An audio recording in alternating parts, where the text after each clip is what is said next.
Ommaviy hayotda futboldagidek omma e'tiboriga kira olmagan Lionel Messi hozirga kelib dunyoning eng zo'r o'yinchilaridan biri va million dollarlarning egasidir. Ketma-ket muvaffaqiyatlarga Barselona klubida erishgan futbolchi xuddi shunday muvaffaqiyatini o'zini sevgi ertagi bilan ham ko'rsatmoqda.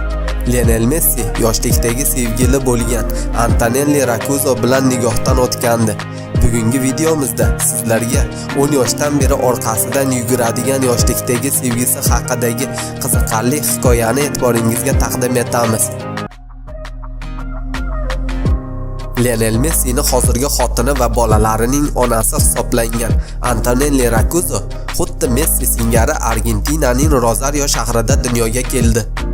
Xuddi romantik filmlarini eslatib yuboradigan sevgi qissasini boshlanishi ularning yoshlik davriga to'g'ri keladi va ular yoshliklarida tanishgandilar.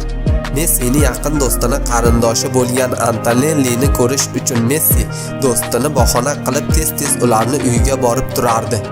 Ularni birinchi uchrashuvi Messi do'stini uyida PlayStation o'ynayotgan vaqtida ilk marotaba uchrashib qolishgan va Antonellini birinchi ko'rganidayoq oshiq bo'lgan Messi bu qizga tortinchoq bo'lganligi uchun biron marta ham o'z tuyg'ularini ayta olmaydi.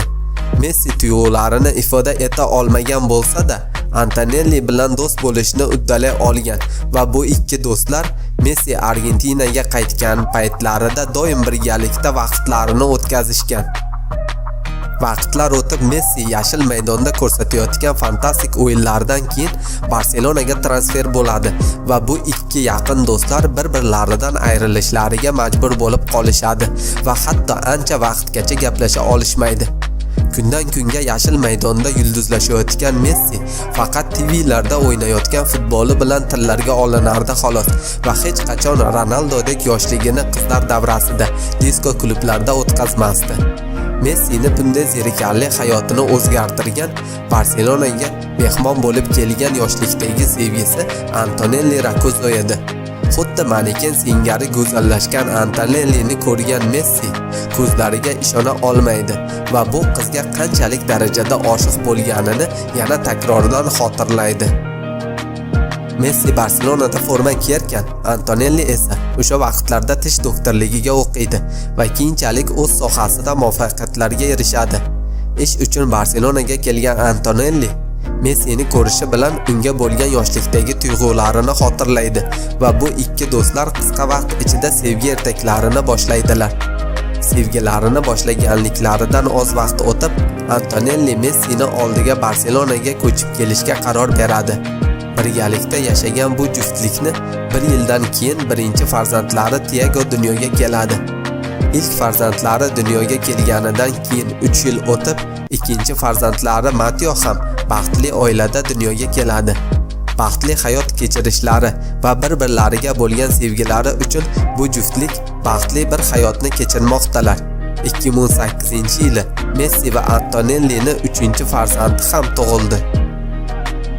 Messi beradigan intervyularida har doim Antonellini hayoti bo'yicha o'zi sevgan yagona ayol bo'lganligini va u bilan birgalikda vaqt o'tkazganligi uchun o'zini omadli hisoblashini doim ta'kidlaydi.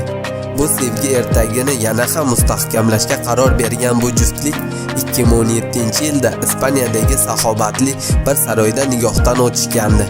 Dunyoning eng e'tiborli nikoh to'ylaridan biri bo'lgan bu to'yga dunyoga mashhur sportchilar kelgandilar. Dunyo futbolini oldi qatorida turadigan Messi hozirda eski tortinchoq va uyatchang hayotidan uzoqda, muvaffaqiyatli va ajoyib hayotini sevgan ayoli va 3 farzandi bilan birgalikda davom ettirmoqda.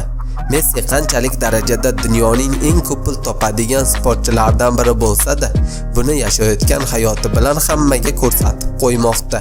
Sizningcha Messini bu muvaffaqiyatli hayotiga nima sabab bo'lgan? Shu haqida sharhlarda izoh qoldiring. Doimo sog' salomat bo'ling. Keyingi videolarda ko'rishguncha